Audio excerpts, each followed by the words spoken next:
This is 45th and Walnut Street in West Philadelphia, and this is the A.I.C.P. Masjid, also known as the Association of Islamic Charitable Projects.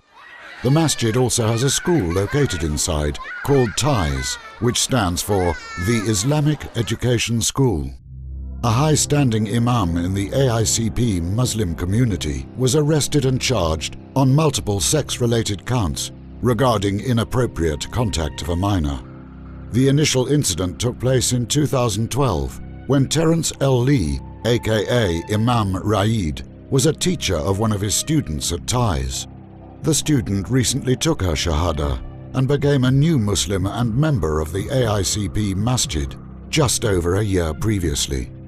The Imam, Sheikh, schoolteacher, solicited the child via Facebook in order to have sex with the 13-year-old student in a basement classroom of the A.I.C.P. Masjid. On Facebook, he made many attempts to entice the child to meet with him at various locations to have sex. Twice she agreed to meet with him, and twice she declined. Reports indicate that the reason the child declined to meet with Imam Raid was because she said she was afraid and scared to meet in any other location outside the masjid. In the month of Ramadan 2012, the child was volunteering at the A.I.C.P. Masjid's summer camp program. Within that time, Imam Raid took the then 13-year-old minor into an unoccupied classroom across from his office in the basement of the masjid, where the offense took place. 2 years later, in June of 2014, the Imam continued to communicate with the child. The 13-year-old girl eventually revealed the dark and painful secrets to her parents that occurred between her and the Imam 2 years previous. Once this information was revealed to her parents, they began an immediate investigation of their own in order to obtain concrete proof, evidence, and gather all the facts that they could. Due to the allegations being very serious and cannot be taken lightly, they wanted to be unequivocally sure before contacting the Imam or anyone else regarding this matter. When the young girl opened her private Facebook chats between her and the Imam, it revealed a disturbing reality. There was vulgar language being used, including chats of the Imam expressing how he intends to have his ways with her on their next encounter.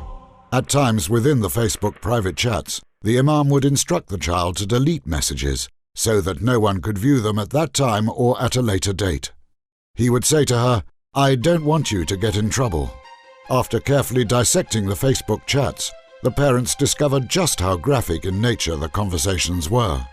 This so-called highly holy figure, Imam, Sheikh, would go into great lengths about what kinds of sexual pleasures he wanted to explore with the girl. The 14-year-old girl at that time tells the Imam that she doesn't want to have sex with him in a masjid again. He replied that he doesn't have another place for them to be alone.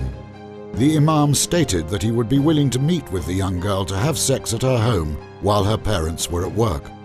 Imam Raid even went to the extent to send a pornographic image of himself to the child. After that incompetent, irresponsible, and disgusting act, the parents were simply horrified and outraged. They notified the authorities immediately. On Wednesday, June the 25th, 2014, the FBI, along with a Special Victims Unit officer, came to visit the child's home to meet with her and her father, Mr. Aladdin.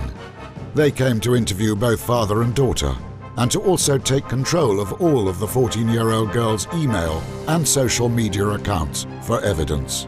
When the FBI went through Imam Raid's Facebook account, they reportedly uncovered 47,000 pages of Facebook chats of him having unprofessional, vulgar sex talk with other females as well. Other federal and state charges could very well be inevitable once the story is exposed and other children come forth. In August 2014, the criminal case against Imam Raid was shifted from the FBI to the Philadelphia Police Special Victims Unit. On Thursday, September the 4th, 2014, Terrence L, aka Imam Raid, was arrested and charged on 8 counts of sex crimes. Count 1, forcible compulsion. Count 2, unlawful contact with a minor. Count 3, statutory sexual assault. Count 4, aggravated assault. Count 5, sexual assault. Count 6, corruption of minors.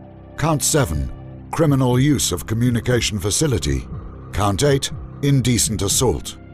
On Wednesday, September the 17th, 2014, the Imam was bailed out of jail by the president of the A.I.C.P. Masjid in Philadelphia, Omar Dimachki, as at least 30 or more members of the Masjid attended the bail hearing.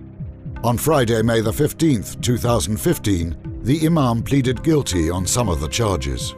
Sentencing for the so-called Imam Sheikh is scheduled for Tuesday, September the 8th, 2015, at the Criminal Justice Center located at 1301 Filbert Street in Center City, Philadelphia. Court sessions proceedings will be held in courtroom 1102 at 9 a.m.